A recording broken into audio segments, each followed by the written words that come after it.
तो सबसे पहले हम आयत के बारे में आते हैं। आयत को रेक्टेंगुलर कहा जाता है, ठीक है। यानी ऐसी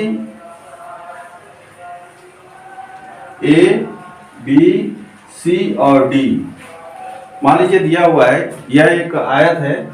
तो आयत में होता क्या है बच्चों, जो ए बी साइड है वो सी बी साइड के पैरेलल और इक्वल होती है, यानी दोनों आपस में क्या होती है, बराबर होती है और समांतर भी होती है।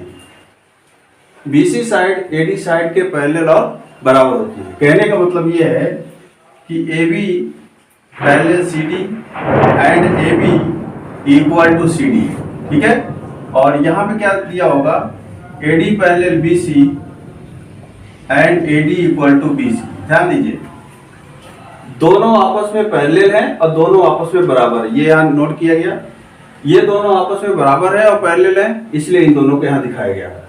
इनके सभी एंगल, ये जितने दिखाए गए हैं, ये सभी 90 एंगल के होते हैं। मीन्स एंगल ए इक्वल होगा एंगल बी के, इक्वल होगा एंगल सी के, इक्वल होगा एंगल डी के, और सभी किसके बराबर होंगे, 90 के बराबर होंगे, यानी सभी राइट एंगल में होंगे। तो इस प्रकार से इनकी प्रॉपर्टीज है कि इनके आमने सामने की भुजाएं आपस में बराबर होती हैं और प्रत्येक कोण 90 अंश का होता है। और डायगोनल यानी विकर्ण, यहाँ से यहाँ तक की रेखा को डायगोनल यानी विकर्ण कही जाती है। यहाँ से यहाँ तक खींची जाने वाली रेखा विकर्ण होती है। तो यदि डायगोनल आप खींचते हैं तो विकर्ण AC जो है वो बराबर होता है विकर्ण BD के, ठीक है। इतनी बात आप लोग समझ में आ रही होगी। ये दोनों कहीं भी काट रहे होंगे, इंटरसेक्ट कर रहे होंगे, मान लीजिए O पॉइंट पे। तो ध्यान दीजिए, O से A का जो डिस्टेंस है, O से B C का डिस्टेंस, ये दोनों आपस में क्या होंगे, बराबर होंगे। O से B का डिस्टेंस, O से D का डिस्टेंस, ये भी दोनों बराबर होगा। अर्थात OA equal to OC and OB equal to OD। एक आयत में इतने गुण होते हैं, ठीक है बच्चों। यदि आपसे इसका क्षेत्रफल पूछ लिया कि आयत का क्षेत्रफल ज्ञात कीजिए, तो आयत का क्षेत्रफल का फार्मूला होता है आधार गुणे लंब, या ऐसे कह लीजिए लंबाई गुणे चौड़ाई कह सकते हैं आप, लंबाई गुणे चौड़ाई। तो इसमें लंबाई BC हो जाएगी, चौड़ाई ये हो जाएगी। तो इसको लेंथ इनटू वाइड यानी ब्रीथ कह सकते हैं, यानी लंबाई गुणे चौड़ाई। और ये जो भी मिलेगा स्क्वायर यूनिट में मिलेगा, ठीक है। मीटर होगा तो मीटर स्क्वायर, सेंटीमीटर होगा सेंटीमीटर, और अन्य यूनिट में भी होगा तो स्क्वायर में ही मिलेगा, ठीक है। तो ये इस प्रकार से आयत का क्षेत्रफल निकालने का एक फार्मूला बन गया। मान लीजिए आपको फार्मूला निकालना है समचतुर्भुज का या स्क्वायर का, वर्ग का क्षेत्रफल का फार्मूला। तो वर्ग के बारे में थोड़ा जान लेते हैं। वर्ग में बच्चों सभी साइड क्या होती हैं, इक्वल होती हैं। AB BC CD एंड ये सभी बराबर होती है। और ये जब सभी साइड आपस में बराबर होती है तो टोटल प्रॉपर्टीज आपके आयत की तरह ही होता है, बट अंतर ये होता है कि इनके जो आमने सामने की जो साइड है वो इक्वल होती है, लेकिन स्क्वायर में क्या होती है, ये सभी साइड इक्वल होती है और बाकी प्रॉपर्टीज आयत के ही होते हैं। यानी इसमें आमने सामने की भुजाएं पैरेलल होती हैं, BC और AD भी पैरेलल होते हैं, ठीक है। और ये डायगोनल यदि खींचे आप तो डायगोनल भी आपस में क्या होंगे, बराबर होंगे और एक दूसरे पे इंटरसेक्ट करेंगे, ठीक है। और यहाँ से यहाँ तक जो रेखाएं आपने खींची है ये भी इंटरसेक्ट करेंगी। तो वर्ग का क्षेत्रफल निकालने का एक फार्मूला होता है कि वर्ग का क्षेत्रफल बराबर भुजा की घात 2। यानी कोई साइड अगर दी गई है तो उसका स्क्वायर आप निकाल लेंगे। मान लीजिए ये साइड दिया है यहाँ पे BC इक्वल टू 5, तो ये सभी 5 हो जाएंगे। और आपसे कहा जाए क्षेत्रफल निकालिए, तो आप क्या करेंगे, 5 का स्क्वायर करेंगे, ये 25 हो जाएगा। अगर ये सेंटीमीटर में है तो CM का स्क्वायर हो जाएगा, ठीक है बच्चों। अगर इसमें आयत में मान लीजिए यहाँ पे ये 7 दिया है और ये मान लीजिए 4 दिया हुआ है, तो आप क्या करेंगे, 7 इंटू 4 कर देंगे यहाँ पे, और ये हो जाएगा 28 CM स्क्वायर, ठीक है। तो इस प्रकार से ये आयत का क्षेत्रफल और वर्ग का क्षेत्रफल निकालने का ये फार्मूला हुआ। इसके आगे और बढ़ते हैं बच्चों। इसके आगे और भी है, जैसे समांतर चतुर्भुज है उसका क्षेत्रफल कैसे निकालना है, रोम्बस है उसका क्षेत्रफल कैसे निकालना है। इन सभी के फार्मूले पहले पढ़ लेते हैं, फिर आगे क्वेश्चन पे चलेंगे। तो सबसे पहले अब बढ़ते हैं कि समांतर चतुर्भुज का क्षेत्रफल कैसे निकाला जाता है। तो मान लीजिए समांतर चतुर्भुज, पैरेललोग्राम कहते हैं बच्चों इसको। मान लीजिए इस प्रकार से एक समांतर चतुर्भुज दिया हुआ है, ये P है, ये Q है, ये R है, ये S मान लीजिए दिया हुआ है। इनकी प्रॉपर्टी के बारे में जानकारी ले लेते हैं। इनकी प्रॉपर्टी ये होती बच्चों कि आमने सामने की भुजाएं बिल्कुल आयत की तरह पैरेलल होती है और बराबर भी होती है।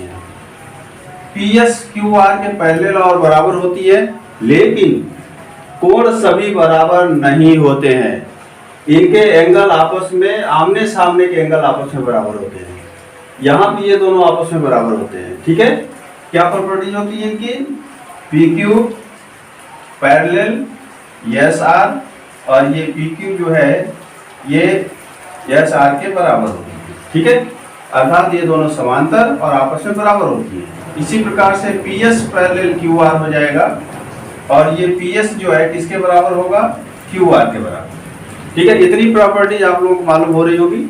अब आइए, कोण सभी बराबर नहीं होते हैं, लेकिन आमने सामने के कोण अवश्य बराबर होते हैं। तो ये angle P equal to angle R हो जाएगा, angle Q equal to angle S हो जाएगा। ठीक है, एंगल P को लिखने के लिए आप QPS या SPQ लिख सकते हैं। एंगल Q को लिखने के लिए PQR या RQP लिख सकते हैं। तो ये 60 में लिखा गया, सीधे एंगल P और एंगल R में रिलेशन बताया गया, दोनों आपस में बराबर होंगे। एंगल Q और एंगल S भी आपस में बराबर होंगे। तो ये प्रॉपर्टी हुआ। अब आगे और बढ़ते बच्चों, यदि इनके डायगोनल खींचे जाएं विकर्ण, तो वह बराबर नहीं होते हैं। विकर्ण AC नॉट इक्वल BD, यानी दोनों विकर्ण आपस में बराबर नहीं होते हैं। लेकिन यदि ये किसी पॉइंट पे इंटरसेक्ट करते हैं, तो यहाँ से ये दोनों साइड और ये दोनों साइड आपस में क्या होंगे? बराबर होंगे। ठीक है, यदि विकर्ण एक दूसरे को काट रहे हैं, यदि विकर्ण एक दूसरे को बिंदु O पर इंटरसेक्ट कर रहे हो, प्रतिच्छेदित कर रहे हो, करते हो, तो क्या मिलेगा? OP equal to OR and OQ equal to OS प्राप्त होगा। यानी डायगोनल बाइसेक्ट होती है पॉइंट O पर। इतना प्रॉपर्टी किसकी होती है? पैरेललोग्राम की, यानी समांतर चतुर्भुज की होती है। लेकिन बच्चों, यदि समांतर चतुर्भुज का क्षेत्रफल निकालना हो, समांतर चतुर्भुज का क्षेत्रफल, तो प्राप्त होगा आधार गुणे ऊंचाई, आधार गुणे लंबवत ऊंचाई।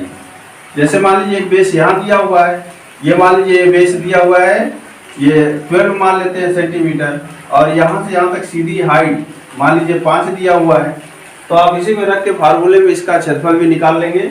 तो मान लीजिए आधार कितना दिया हुआ? 12, और ऊंचाई कितना दिया हुआ? 5। तो इसका 60 सेंटीमीटर स्क्वायर जो है, इसका क्षेत्रफल भी मिल जाएगा। ठीक है, तो ये तो रहा बच्चों समांतर चतुर्भुज का। अब पढ़ते हैं सम चतुर्भुज। सम चतुर्भुज का क्षेत्रफल क्या होता है, उसके बारे में अध्ययन करेंगे। तो सम चतुर्भुज भी एज ए समांतर चतुर्भुज की तरह बिहेव करता है, लेकिन उनमें सभी साइड बराबर नहीं होते हैं। उसमें रेक्टेंगुलर या उनमें सभी पैरेललोग्राम में कहें आप, तो उनकी साइड सभी बराबर नहीं होती है। लेकिन आप उसमें चलेंगे सम चतुर्भुज रोम्बस में, तो उसमें सभी भुजाएं क्या होंगी? आपस में बराबर होंगी। एज ए पैरेललोग्राम की तरह बिहेव करेगा वो भी रोम्बस। ठीक है, तो देखते हैं सम चतुर्भुज के बारे में। तो सम चतुर्भुज के बारे में अगर देखेंगे, तो सबसे पहले प्रॉपर्टीज में आइए, एक सम चतुर्भुज बनाते हैं P, Q, R and S। Property same parallelogram की तरह होता है, समांतर चतुर्भुज की तरह, लेकिन कुछ थोड़ा सा अंतर इसमें है। समांतर जो चतुर्भुज था उसमें आमने सामने समांतर और बराबर था, ये दोनों बराबर था। लेकिन यहाँ बिल्कुल कहानी दूसरी होगी। यहाँ पे समांतर तो होंगी ये दोनों आपस, लेकिन सभी भुजाएं आपस में क्या है? बराबर होंगी। यहाँ पे सभी भुजाएं आपस में बराबर होंगी, मतलब PQ पैरेलल SR तो होगा, P S parallel Q R होगा, एंगल पी एंगल आर के बराबर होगा, एंगल क्यू एंगल एस के बराबर होगा। डायगोनल भी खींचे जाएंगे तो नॉट इक्वल होंगे एक दूसरे के, यानी एक दूसरे के बराबर ये नहीं होंगे। यानी यहाँ पे P R not equal Q S, ये दोनों आपस में बराबर नहीं होंगे। लेकिन जैसे ही वो पे काटेंगे तो ये दोनों साइड और ये दोनों साइड आपस में बराबर हो जाएंगे। यानी ओ पी बराबर क्या मिलेगा, ओ आर मिलेगा, और यहाँ से ओ क्यू बराबर क्या मिलेगा, ओ एस मिलेगा। और एक बात और ध्यान रखिएगा बच्चों, जब ये डायगोनल आपस में कहीं भी काटते हैं उनके बीच में 90 अंश का एंगल बनता है। ये 90 अंश का एंगल बनेगा, ये 90 अंश से 90, सभी 90 अंश के कोण हो जाएंगे यहाँ पे। अर्थात दो डायगोनल के बीच में यदि किसी एक पॉइंट पे काट रहा है, वो पॉइंट वो है, तो इनके बीच में 90 अंश का कोण बनेगा।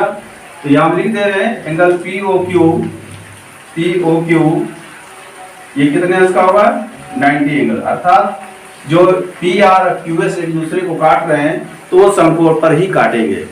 ठीक है, तो अब आइए समचतुर्भुज का क्षेत्रफल। सपोज करिए कि यह एक समचतुर्भुज है P Q R and S, और ये मान लीजिए ये डायगोनल खींचे गए हैं। तो डायगोनल में मान लीजिए ये D1 है और ये मान लीजिए D2 है। तो समचतुर्भुज का क्षेत्रफल होगा, समचतुर्भुज का क्षेत्रफल इक्वल टू 1/2 विकर्णों का गुणनफल, विकर्णों का गुणनफल। यानी यहाँ पे जो एरिया दी गई है, एरिया आप समचतुर्भुज मान लीजिए कौन सा दिया है, पी क्यू आर एस दिया हुआ है, तो 1/2 D1 × D2 आप लिख सकते हैं। ठीक है, अर्थात समचतुर्भुज का क्षेत्रफल निकालने के लिए सबसे आसान फार्मूला ये है कि हमें इसमें डायगोनल प्राप्त हो। ठीक है, मान लीजिए इसी में डायगोनल D1 = 6 है और D2 मान लीजिए 8 दिया हुआ है, तो आप तुरंत इस फार्मूले में रख दीजिए D1 के स्थान पर 6, इसके स्थान पर ये, और ये कैंसिल हो जाएगा 4 टाइम, तो 24cm² इसका आंसर आ जाएगा। ठीक है बच्चों, तो ये तो रहा रोम्बस जो समचतुर्भुज है। उसके बाद आइए ट्रेपेजियम के बारे में, समांतर चतुर्भुज के बारे में, उसका क्षेत्रफल कैसे निकाला जाता है इसके बारे में थोड़ी सी जानकारी आप कर लें और समझ लें कि कैसे समलंब चतुर्भुज का क्षेत्रफल ज्ञात किया जाता है। ठीक है बच्चों, तो सबसे पहले एक समलंब चतुर्भुज बनाते हैं और उस समलंब चतुर्भुज में समझने का प्रयास करेंगे कि समलंब चतुर्भुज होता क्या है। देखिए बच्चों, समलंब चतुर्भुज में दो साइड आमने सामने की समांतर होंगी। समलंब चतुर्भुज में जैसे AB है और ये BC है, ये दोनों आपस में क्या होंगे, समांतर होंगे। ठीक है, इक्वल की कोई गारंटी नहीं है, इक्वल होंगी। ठीक है, और अन्य दो भुजाएं क्या होती हैं, साइड, वो असमांतर होती है, वो समांतर नहीं होती है। मान लीजिए इसकी हाइट D दिया हुआ है। ठीक है, तो समलंब का क्षेत्रफल का सूत्र हो जाएगा, समलंब ट्रेपेजियम कहते हैं इसको, समलंब का क्षेत्रफल इक्वल टू 1/2 आधार या समांतर भुजाओं का योग निकाल लीजिए, समांतर भुजाओं का योग इनटू उनके बीच की दूरी, उनके बीच की दूरी, डिस्टेंस या हाइट कह लीजिए दोनों के बीच में, इस रेखा के इस रेखा के दोनों के बीच में। तो यहाँ प्राप्त होगा बच्चों 1/2। ये मान लीजिए समांतर लाइन जो दी गई है वो AB और प्लस DC हो जाएंगी, और इसके बीच में जो डिस्टेंस है वो D है। तो ये समलंब का क्षेत्रफल का फार्मूला हो जाएगा, समलंब का क्षेत्रफल का फार्मूला ये प्राप्त हो जाएगा बच्चों। इसी में मान लीजिए आपसे कह दिया गया कि ये 5 सेंटीमीटर की साइड AB दी गई है और ये मान लीजिए दिया हुआ है 8 सेंटीमीटर, और इसके बीच में हाइट मान लीजिए 4 दी गई है। तो आप इसी में रख के इसका मान भी ज्ञात कर लेंगे। तो कैसे प्राप्त करेंगे, 1/2, यहाँ AB 5 है, 8 है, और ये दोनों बीच की दूरी 4 है, ये हो जाएगा 1/2 ये 13 हो जाएगा इंटू 4, 14 होगा बच्चों। ठीक है, सही है। ये 2 टाइम्स कैंसिल हो जाएगा, ये 26 सेंटीमीटर स्क्वायर ये आपका आंसर प्राप्त हो जाएगा। अर्थात ट्रेपेजम निकालने का जो एरिया है 1/2 ये दोनों यानी समांतर भुजाओं का जो है साइड का योग हो जाएगा और इनके बीच की दूरी जो दी गई है वो मल्टीप्लाई हो जाएगा। और इसमें आपने उसी प्रकार से किया, जैसे 5 दिया है 8 दिया है तो आपने 5 + 8 रखा यहाँ और ये दोनों को ऐड कर लिया और इसको डिवाइड करके आप 26 सेंटीमीटर स्क्वायर आपने निकाल लिया। तो ये कुछ बच्चों आयत संबंधी यानी चतुर्भुज संबंधी कुछ क्षेत्रफल निकालने के फार्मूले आपको बताए गए हैं। उम्मीद है आप लोगों को ये समझ में आया होगा। थैंक यू बच्चों।